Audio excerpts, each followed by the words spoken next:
नक्सल प्रभावित इलाके की कई ननिहालों का बदला तकदीर। पीपुल फर्स्ट संस्था में पढ़ाई कर रहे कई लोग विदेशों में तो कई लोग पुलिस में कर रहे नौकरी। नक्सली कमांडर का बेटा अशिक्षित होकर लोगों को जीविका में बांट रहा है रोजगार। कहा अगर संस्था तक नहीं पहुंचे होते तो आज होते नक्सली। पीपुल फर्स्ट संस्था ने जलाया है गांव-गांव में शिक्षा का अलख। गया जिला अति नक्सल प्रभावित क्षेत्र रहा है, जहां 80 व 90 के दशक से लेकर 2005 तक के गांव-गांव में हथियारबंद नक्सलियों का जत्था रात या दिन के उजाले में ही घुमा करता था। वैसे बोधगया की संस्था पीपुल फर्स्ट संस्था ने इन इलाकों में शिक्षा का अलख जगाने के साथ साथ लोगों को समाज की मुख्य धारा में जोड़ने में महत्वपूर्ण भूमिका निभाई। जहां सरकारी स्कूल तो क्या निजी स्कूल भी काफी दूर था, शिक्षा से लोगों अनभिज्ञ थे। सिर्फ नक्सलियों का लाल सलाम का नारा गूंजा करता था। पीपुल फर्स्ट संस्था के द्वारा संचालित निःशुल्क स्कूल में उन क्षेत्रों के बच्चों के साथ साथ कई नक्सली नेताओं के बेटे भी पढ़ने आते थे। उस वक्त शिक्षा से समाज में क्रांति की बातें नहीं, हथियार के बल पर क्रांति व सामाजिक समानता लाना नक्सली संगठन चाहते थे। इसमें से आज कई बच्चे ताइवान, जापान, अमेरिका सहित विदेशों में जॉब कर रहे हैं, तो वहीं कई सेना व पुलिस की नौकरी कर रहे हैं।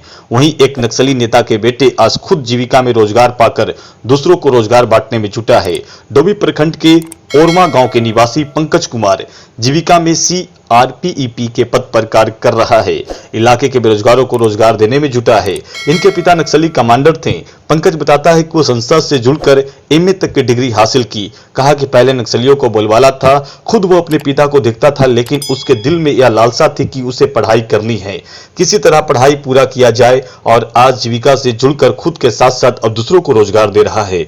बताता है कि अगर यह संस्था गांव तक नहीं पहुंचा होता तो शायद आज हम भी नक्सली में ही शामिल होते। शिक्षा के कारण ही पिता को समझाया और उन्हें वापस समाज की मुख्यधारा से जोड़ दिया। मेरे फादर कुछ गलत लाइन में चले गए थे, तो वो वहाँ पर चला गया था। हम लोग का थोड़ा सा रहना सहना के लिए थोड़ा प्रॉब्लम हो रहा था, तो हम लोग क्या वो सरकारी स्कूल में पढ़ रहे थे। फिर उसके बाद क्या हुआ कि संस्था लोग हम लोग को देखा कि गरीब है बच्चा, ये तो है, हम लोग बहुत सब छोटे थे, तो हम लोग क्या वो संस्था से वहाँ से कि हम लोग के लिए के चले आए बोधगया पढ़ाने के लिए। हम 2 या 3 में आए बोधगया, हम लोग यहाँ पढ़े, अच्छा से एजुकेशन लिए, अच्छे से हम लोग मैं 2007 12-13 तक हम लोग मतलब संस्था के थ्रू हम लोग का हेल्प मिलते रहे हैं। इंटर तक किए हम लोग अच्छा से। फिर 2 साल क्या हुआ कि कुछ संस्था से हम लोग का थोड़ा सुन, फिर हम लोग का पैसा सब डिलीट खत्म हो गया बनने, तो हम लोग को 2 साल गायब हो गया। उसके बाद ग्रेजुएशन हम 2016 से मैं किया, एंट्री यहीं पे यूनिवर्सिटी में लिए। उसके बाद 18-19 में हमको ग्रेजुएशन फाइनल हो गया। और उसके बाद मैं क्या कि जब वहाँ से हुआ तो फिर इंटर जीविका का बहाली निकला। हम लोग को ऐसा भी था कुछ नहीं, तो मैंने सोच जीविका का बहाली निकला, तो मैं एग्ज़ाम दिया। उसके बाद जीविका में हम लोग का काम मिल गया, तो उसमें हम लोग अभी CRPP पर काम कर रहे हैं। वही प्रखंड डोभी के महाकार गांव के प्रमोद कुमार ने बताया कि घर की हालात ऐसी नहीं थी। निजी स्कूल में पढ़ाई पूरा करते समय स्कूल भी दूर था। ऐसे में पीपुल फर्स्ट संस्था ने मुफलिसी की जिंदगी से निजात दिलाई। आज वह वर्तमान में बिहार पुलिस में है और सासाराम जेल में सुरक्षा में प्रतिनियुक्त है।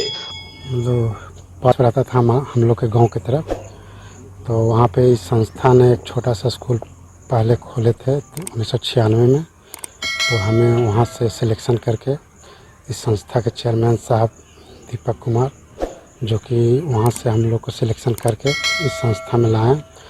और मैं उस समय 1996 में 10 वर्ष की उम्र का था, और उस समय जब मैं बोधगया आया तो यहाँ हमको सब सुविधा दिया गया, और पूरा पढ़ाई से लेकर कपड़े तक सब फ्री ऑफ कॉस्ट दिया जाता था। हॉस्टल के रहने खाने का सब सुविधा दिया जाता था।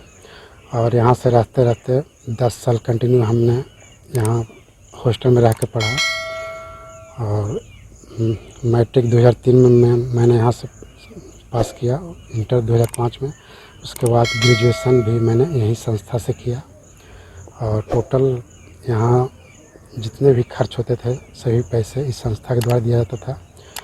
इस संस्था के साथ साथ हमारे इस संस्था के चेयरमैन दीपक कुमार का बहुत बड़ा योगदान रहा है, क्योंकि वो अगर नहीं होते तो हम इस संस्था में नहीं आते। और वहीं सतीश कुमार बोधगया के गांव का रहने वाला है। वे बताते हैं कि अपने छोटे भाई के साथ संस्था में पढ़ाई पूरी की। उस शिक्षा के लिए भी संस्था के द्वारा मदद मिली। आज वह ताइवान में ट्रांसलेटर की नौकरी कर रहा है। और हम संस्था में बचपन से यहाँ पढ़ाई किए।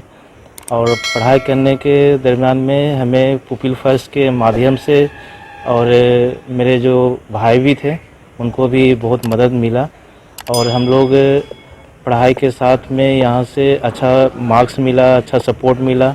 बाद में हम लोग बाहर विदेश जाके पढ़ाई किए और अभी हम लोग बहुत शुक्रिया अदा करते हैं पुपिल फर्स्ट का और दीपक सर का। अभी हम ताइवान में इंडिया थाईपे एसोसिएशन में as a translator interpreter job कर रहे हैं।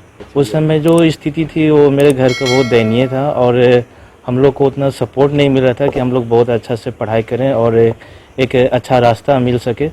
तो उस समय पुपिल फर्स्ट हम लोग का एक बहुत ही सहारा बना, जो आज हम लोग अपना अपना फ्यूचर और अपना जो भी फैमिली है उसका भविष्य अच्छा बना सके। अगर पुपिल फर्स्ट और दीपक सर का अगर हेल्प नहीं मिलता तो एजुकेशन को हम लोग समझ नहीं सकते थे और हो सकता है कि हम लोग कुछ और काम करते हुए नजर आते हैं। पीपुल फर्स्ट संस्था के निदेशक दीपक कुमार ने बताया कि 20 वर्षों में करीब सैकड़ों ऐसे बच्चे जो सरकारी नौकरी या फिर विदेशों में जॉब कर रहे हैं। 80 के दशकों में शिक्षा के प्रति लोगों को जागरूक करना काफी मुश्किल भरा कार्य था, क्योंकि इस वक्त इन क्षेत्रों में नक्सल गतिविधि बहुत ज्यादा था। कहा कि हमें नहीं पता था कि जो बच्चे यहाँ पढ़ने आते हैं उनके पिता नक्सली हैं या नहीं। हमारा काम था शिक्षा का अलख जगाना।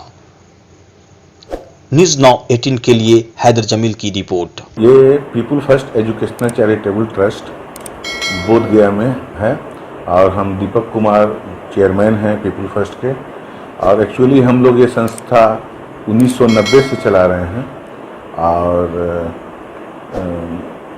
1990 से करीब 30 साल हो गया है मेरे संस्था को। यहाँ पे हम लोग 1996 में हम लोग एक हॉस्टल खोले थे, जिसमें उन गरीब बच्चों को, उन असहाय बच्चों को हम लोग उस हॉस्टल में रखें जो एकदम वंचित से पढ़ाई से, गांव-गांव से, मतलब गांव का बच्चा आकर हमारे यहाँ मेरे हॉस्टल में, हमारे हॉस्टल में बोधगया के 65 में था, जो स्कूल का नाम हम लोग रखे थे शांति प्रकाश विकास विद्यालय।